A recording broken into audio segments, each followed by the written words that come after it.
Today we talk about the most Googled swimming question. I have more than 10 years experience teaching kids and adults to learn how to swim. Let's go through the most Googled question. Question number 1. How long it takes to learn as an adult? And the answer is, it depends. If the adult is someone fit and flexible, then 5 sessions would be enough.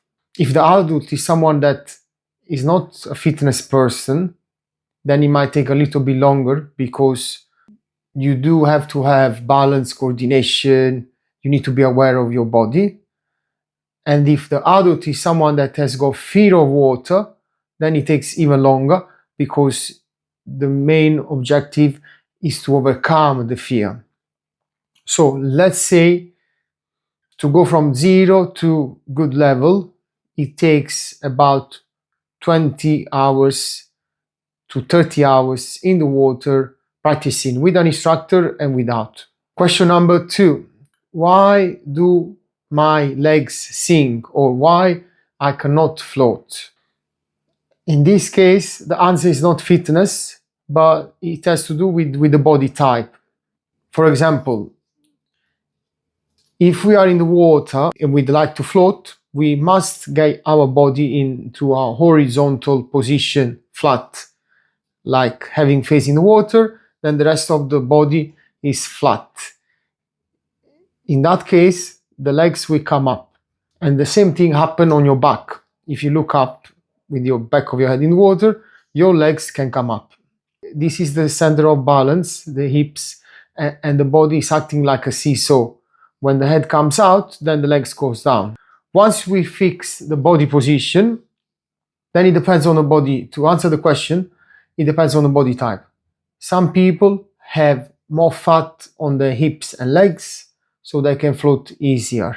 Some other people, they have more muscles and they are more lean, so their legs might sink. And also it depends if we are swimming in the swimming pool, or if we are swimming into the sea where there is salt. The water is denser.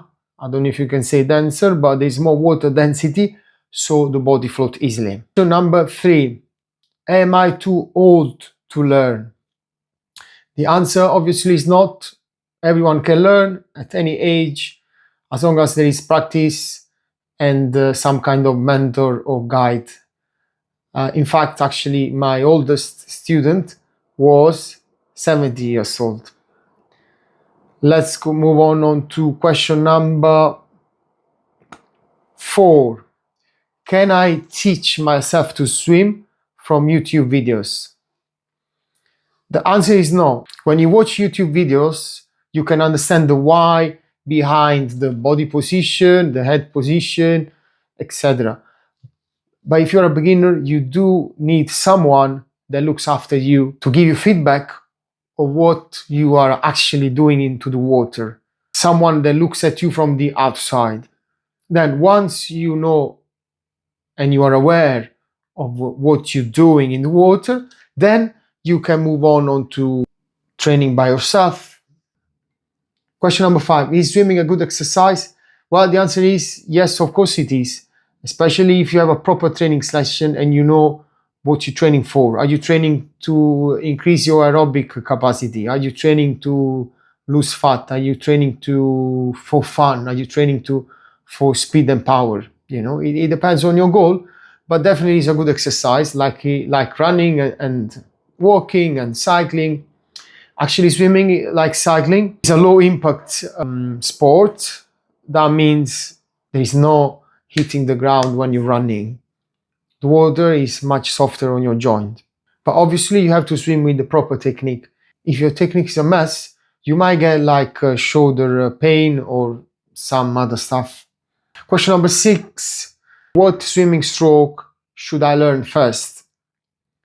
Okay, if you are training for fitness, then of course the classic front crawl, head down, is the best. But if you're just training to be confident, then a basic breaststroke, even with your head out, that's the easiest one, because as long as you lean forward, with the gentle arms movement and leg movement, you should be able to move it into the water.